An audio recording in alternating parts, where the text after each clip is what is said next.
beloved Boss Mike Cervera.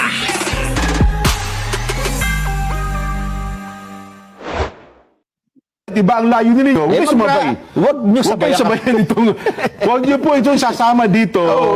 At huwag kayong sasama. Siguro sa ibang araw ho kayo. O kaya, diba? yung mga ipinopost mo sa social media, na sabi mo, itong mga gagawin mo sa rally mo, Yan. ayan na, supportado na tayo ng grupong malaki. So, Kita nyo?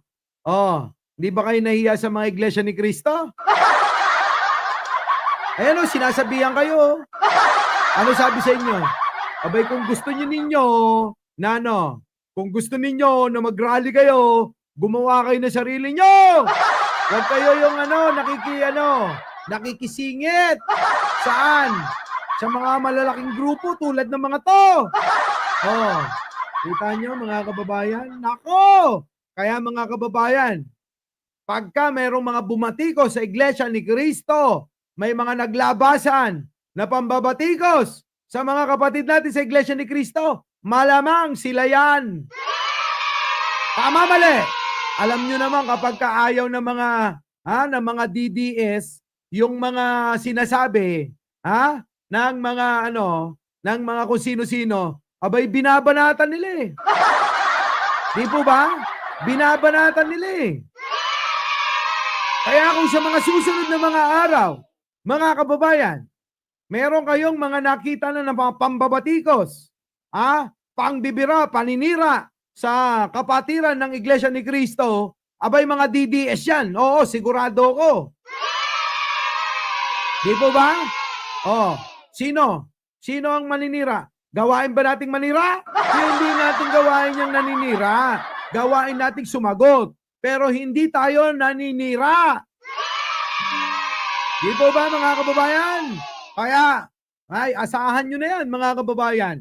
Kapag sa mga susunod na panahon, may mga maglabasan na mga mga paninira. Nako, ugali ng mga yan, ng mga kampon ng kadiliman at kampon ng kasamaan. Di po ba mga kababayan? Nako, yaan ang sinasabi ko. Sige tuloy. Kasi ito ang agenda mo, hindi ko kami kasama niyan. hindi eh. Iba ho yan. Iba daw yung agenda nyo sa agenda nila. Mga DDS makinig kayo. Iba yung agenda nyo sa agenda nila. Ang agenda nila ay para sa kapayapaan ang dalangin nila. Yung sa inyo hindi. Ang agenda nyo para siraan, para pabagsakin, para i-destabilize ang gobyerno ni Pangulong Bongbong. Magkaiba yan. Di ba?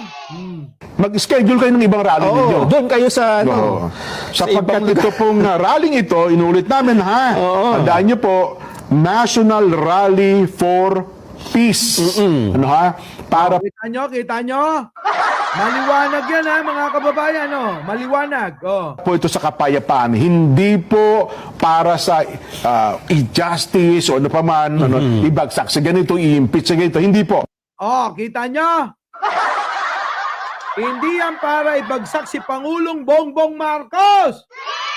Ang inyong layunin, kayong mga hinayupa kayong nandiyan sa panig ng kadiliman at kasamaan, ay ibagsak si Pangulong Bongbong Marcos. Ang kanilang layunin ay magdasal para sa kapayapaan. Kayo, iba nga yung hangarin ninyo. Kaya kayo, kaya mga kababayan, ulitin ko lang. Ulitin ko lang. Baka sa susunod niya, mga kababayan, siraan na nila tong mga iglesia ni Cristo. Alam nyo naman, may mga may mga gumagalaw ng mga PR nila sa social media para para siraan kung sinong gusto nila. Yung mga sasalungat sa kanilang layunin, yung mga kukontra sa kanilang mga gustuhin, mga kababayan, nako! Yan na ang gagawin nila. Maninira ng maninira, munting tinig. Di ba? Tama? Kaya mga kababayan, yung mga ginagawa nyong yan, mag-ingat kayo. Baka mamaya makalaban nyo, Iglesia ni Cristo. Oh. Manonood na lang kami. Tinatwa kayo, itinanggi kayo. Hindi daw kayo kapanalig.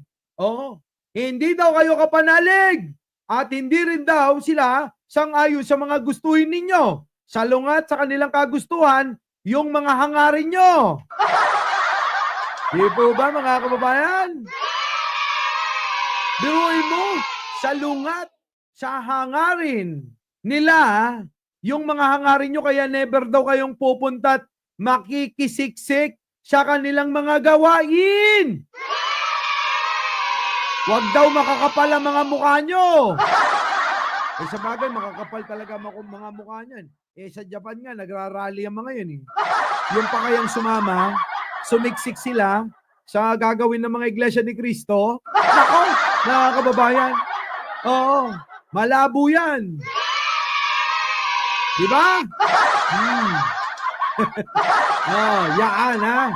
So tandaan ninyo, yaan ang mga panawagan ng mga kapatid natin sa iglesia.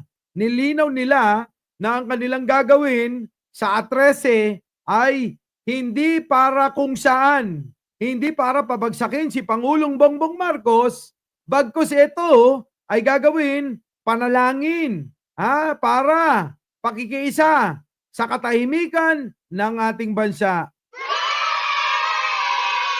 Di po ba mga kababayan? Guguluhin nila pati ang rally ng INC, sabi ni Pepe Malonzo. Ay hindi nga lang yan eh. Hindi lang baka nga guluhin, hindi lang.